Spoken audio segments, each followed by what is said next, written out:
Welcome to Romy K and Iana, the HumanVerse Trilogy podcast. Yes, you heard that right. Our podcast name is inspired by the groundbreaking book series, the HumanVerse Trilogy. The first part of this thought-provoking series, The Universe is Void, We Are Not, has already been released, sparking conversations about consciousness, emotional intelligence, and the untapped potential within us all. Today, we dive into the ideas that are reshaping how we see ourselves and the world. Buckle up. This is going to be a journey you won't forget. Hello, everyone, and welcome to the very first episode of Romy K and Iana, the HumanVerse Trilogy podcast. Today, we're diving into something fascinating. What's really going on in the human world? Strange cultures are emerging. Our ways of thinking are shifting. And AI is reshaping the very fabric of our society. So, where is the world heading mentally? What is the stark future of human thinking based on where we are today? These are big, critical questions, and to help us explore them, we've brought in someone who's not afraid to tackle them head-on. Meet Jacob Solace, aka Jay Solace, an emotional intelligence coach turned author as well. He's here to share a perspective that might just change how you approach your life. But just before we get into the hard stuff, Jay claims that in this age of limited time and resources, we don't need life coaches or expensive programs to guide us. Instead, he believes the key to success, especially in this era of AI transitions, lies in learning how to coach yourself. He backs this up with compelling research. A Yale University study shows that emotional intelligence, an essential skill for self-coaching, improves decision-making, stress management, and relationships. And according to the Harvard Business Review, while executive coaching can cost upwards of $1,000 per hour, many of the same outcomes can be achieved through self-guided practices. But here's the challenge. Guided, practical self-coaching tools are hard to find. That's why Jay has taken it upon himself to create a solution. He's the author of The Universe is Void, We Are Not, the first part of his HumanVerse Trilogy. So, Jay, let's dive in. Tell us why self-coaching is so important, and how can it help us navigate the challenges we're facing today? Thank you, Romy, and hello to all the listeners out there. It's an honor to be part of this conversation. Let me start with something simple yet transformative. You are your best coach. In a world that constantly pushes us toward dependency on life coaches, expensive programs, or external validation, we often overlook one crucial truth: the power of self-dependence. This isn't just about saving money, although that's certainly a bonus. Self-coaching is about reclaiming control over your life. It's about building emotional resilience, confidence, and decision-making skills that don't just get you through life, but allow you to thrive in it. Let's talk about why this matters now more than ever. The cost of dependency. Relying on life coaches or therapists can cost hundreds, sometimes thousands, of dollars a month. And while they provide guidance, they don't always empower you to take control of your growth. Here's the truth: a healer doesn't heal. They help you awaken the healer within. Self-coaching does just that. It equips you with the tools to grow independently, without constantly outsourcing your progress. Trustworthiness is key. Let's be honest, not every coach or program has your best interests at heart. Misguided advice can set you back instead of helping you move forward. Mastering self-coaching eliminates this risk, because you're the one steering the ship. The AI era and your survival skills. Here's the game changer, Romy. We're living in a time where time and focus are your most valuable assets. AI is automating repetitive tasks and reshaping entire industries. In this new world, adaptability, creativity, and emotional resilience are the skills that matter most. If you rely on a coach for constant guidance, you could find yourself falling behind. Total self-dependence, on the other hand, gives you the edge. It helps you maximize your energy, focus, and potential. That's so powerful, Jay. So, how does your book fit into all of this? Great question, Romy. 15 years ago, I was on a similar journey. I wanted to heal, grow emotionally, and stay in control of my well-being. But what I found were systems that pushed dependency on expensive coaches and external validation. I realized there was no comprehensive, accessible guide to true self-coaching. That frustration led me to create my own path, rooted in emotional intelligence and self-leadership. Over the years, I've worked with people from all walks of life, and I've seen how financial struggles and high coaching costs prevent them from accessing the tools they need. That's why I wrote The Universe is Void. We are not. It's designed to make self-coaching affordable, empowering, and transformative. Jay, you've given us so much to think about.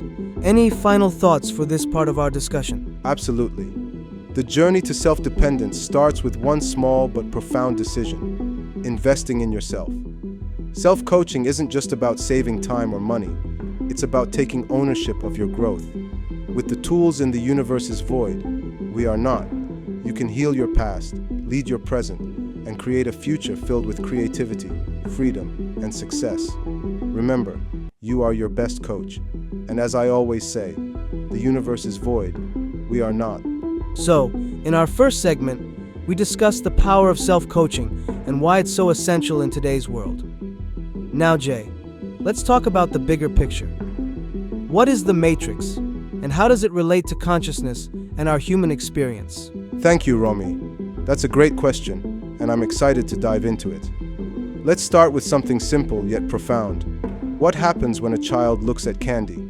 This seemingly innocent act sets off a cascade of emotions that align with the consciousness map I outline in The Universe is Void. We are not. The child sees the candy and experiences desire consciousness. They want it. But what happens when that candy is denied? The scene is all too familiar. The child starts crying, shifting into grief consciousness. If they're told to stop crying, grief escalates into anger consciousness. If unresolved, this emotional storm can lead to apathy consciousness, where the child becomes detached and indifferent. At this point, the child is trapped in their personal matrix. They're stuck in a repetitive cycle of wanting, frustration, and questioning why their desires go unmet. And as adults, this cycle doesn't go away, it evolves. The candy becomes houses, careers, relationships, or wealth. When these desires remain unfulfilled, the same patterns emerge: sadness, anger, and ultimately apathy. This is what I call being auto-jungled, living in a state dominated by the chase for fleeting happiness, far below our potential as conscious beings. The term auto-jungle vividly captures the chaotic realm of consciousness levels below neutrality on the consciousness map. It's a mental and emotional terrain where life feels like a relentless karmic loop, a space where the past becomes the unseen puppeteer shaping our present and future. In the auto-jungle, life isn't guided by conscious choice or human reality. It's dictated by unresolved patterns, habits, and emotions, trapping us in cycles that deny our true potential. So, Jay, you've made a bold claim. Happiness is not real. Believing in it blows up the mind. That's a pretty provocative statement. Can you unpack that for us? What exactly do you mean by it? And how does it challenge the way we've been conditioned to think about happiness? Here's the key distinction. We are born with joy consciousness. It's an inner-directed state tied to our essence. Think of a newborn smiling back at you. That's joy consciousness in its purest form. Happiness, on the other hand, is linked to desire consciousness. It depends on external circumstances, making it transient and unstable. Joy is fueled by discipline, gratitude, and healing, while happiness is a temporary escape from unhealed pain. When people suppress emotions like sadness or anger, instead of addressing them, they turn to distractions, material desires, substances, or superficial solutions. This suppression has become a global crisis. The World Health Organization reports over 280 million people worldwide suffer from depression, largely due to unresolved emotional trauma. Stress and emotional suppression also have physical consequences, increasing the risk of hypertension, weakening immunity, and fueling aggression. That's powerful, Jay. So, how do you see this playing out in today's society? The candy metaphor extends into adulthood.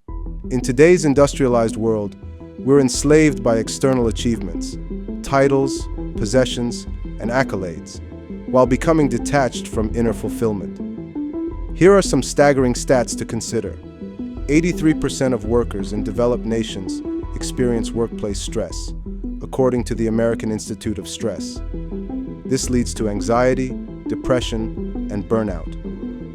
A study in the Journal of Developmental Psychology shows children in high-pressure environments often experience emotional disconnection. This leads to cycles of suppressed trauma passed on to future generations. The American Psychological Association reports a 60% increase in anxiety disorders among younger generations compared to their parents.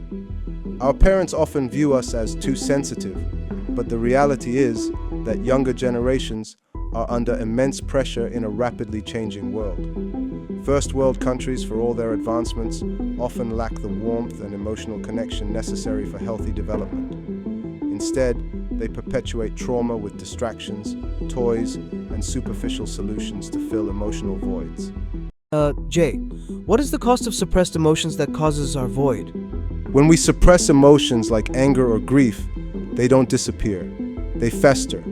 Suppressed emotions weaken our immune systems, harm our mental health, and diminish our overall well-being. According to the frequency chart of consciousness, lower emotions like apathy and anger operate at biologically detrimental levels. In contrast, higher emotions like acceptance and joy promote health, creativity, and resilience. Here's the choice stress presents: run and numb with temporary fixes like material gains or substances. Face and heal, unlocking growth and authentic joy. So, how do we break free from this matrix of fleeting happiness? Great question, Romy. It starts with self-awareness. Healing the past restores joy consciousness and breaks the cycle of emotional suppression. True healing isn't just personal, it's generational. By addressing our traumas, we prevent passing them down to the next generation, breaking the cycle of disconnection. It's about moving beyond happiness and reclaiming joy, which is lasting and transformative. Joy isn't just an emotion, it's a state of harmony between mind, body, and spirit. It restores balance, strengthens immunity, and fosters creativity. Here's the stark reality. You can either remain trapped in the matrix of fleeting happiness, or you can choose to heal and reclaim your joy. True success isn't about material gains, it's about harmony, health, and fulfillment. Joy offers this harmony, allowing us to thrive in a world that desperately needs healing. It's time to rise above distractions, confront our inner wounds, and experience life as it's meant to be, vibrant, meaningful, and rooted in the consciousness of joy. Now, Iana is going to get into the scene with Jay Solace. Hello everyone, this is Iana, and here today to expose Jay Solace's work. Alright, let's put your book into practice and show the world what it truly offers. Honestly, after reading it, I'm hooked. Your work makes concepts simpler and more approachable than I ever expected. Consider me one of your biggest fans already. Here's what really got me. The NBBE Connection. That blew my mind. It exposes an entire universe within us that most of us don't even realize exists. Can you elaborate on this concept? I'd love to hear it explained directly from you. Thank you, Iana. That means a lot. Let's dive in. As far back as the mid-20th century, researchers began recognizing that the heart, overburdened by emotional stress or physical exertion, suffers functional disorders and becomes vulnerable to disease. But here's the fascinating part. The heart isn't just a pump keeping us alive. It's actually a key player in a two-way conversation with the brain. Traditionally, science focused on how the brain commands the heart, but newer research reveals something much more dynamic. Communication between the heart and brain is ongoing and bidirectional, influencing everything from our emotions to our cognitive performance. The four-way dialogue. Here's how the heart communicates with the brain and the body. Neurological communication, through nerve impulses in the nervous system. Biochemical communication, using hormones and neurotransmitters. Biophysical communication, via pulse waves and physical rhythms. Energetic communication, through electromagnetic field interactions. This dialogue isn't just biological, It's deeply connected to our emotional and intuitive capacities. When the heart sends coherent, balanced signals to the brain, it enhances creativity, intuition, and personal effectiveness. It even improves relationships and overall well-being. What do you mean by the auto-jungle in this process? Now, here's the kicker: the NBBE Connection, which stands for neurological, biochemical, biophysical, and energetic communication. This heart-brain-body link is an innate process, a natural part of our design. But here's the problem. Under the influence of the auto-jungle, the chaotic lower levels of consciousness, this connection gets suppressed.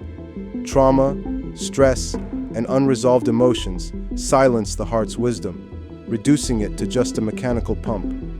When we heal, however, something incredible happens. The NBBE process reawakens. It becomes second nature, a higher realization at work. Suddenly, we're not just reacting to life, we're leading it with balance, clarity, and emotional mastery. The generational impact. What's even more profound is how this process evolves through generations. Each generation, with its unique challenges and lifestyles, should deepen this self-realization. Without this growth, though, we face emotional decline. We risk losing the heart's deeper power and being driven solely by fleeting happiness, leaving us unfulfilled and disconnected. But when the NBBE connection is reactivated, it changes everything. It helps us move beyond surface-level happiness and into a state of joy consciousness, a sustainable, transformative state of being. Jay, that's just powerful. It's like you're opening a door to a part of ourselves we didn't even know existed. That's exactly it, Iana. The NBBE connection is already within us. We just need to heal, reawaken, and tap into it. The heart is far more than a pump. It's the gateway to our wisdom, creativity, and true fulfillment. However, the threshold is our karma. In other words, the auto-jungle consciousness levels. I'm honestly so inspired. I can't wait for our listeners to dive into the universe's void we are not and explore these concepts for themselves. To everyone listening, thank you for joining us on this incredible journey with Jay Solace. This is just the beginning. There's so much more to uncover in upcoming episodes as we dive deeper into the HumanVerse Trilogy and the transformative power of self-coaching and emotional intelligence with Jay Solace. Remember, the heart isn't just a pump. It's your gateway to a richer, more balanced life. Stay tuned for more insights and inspiration in our next episode. Before we wrap up, Jay, is there anything you'd like to share with our listeners? Yes, Iana, and thank you for asking. We experience the world through 17 levels of consciousness, each tied to a specific emotion and frequency. These levels aren't just abstract concepts. They shape how we perceive reality and determine how we live, both physically and metaphysically. Understanding these levels isn't just about awareness, it's about empowerment. When you recognize where you stand on this spectrum, you unlock the ability to rise higher, break free from limiting patterns, and experience life as it was meant to be. Beautifully said, Jay. Thank you for sharing such profound insights with us. To all our listeners, thank you for joining us for this enlightening episode of the HumanVerse Trilogy podcast.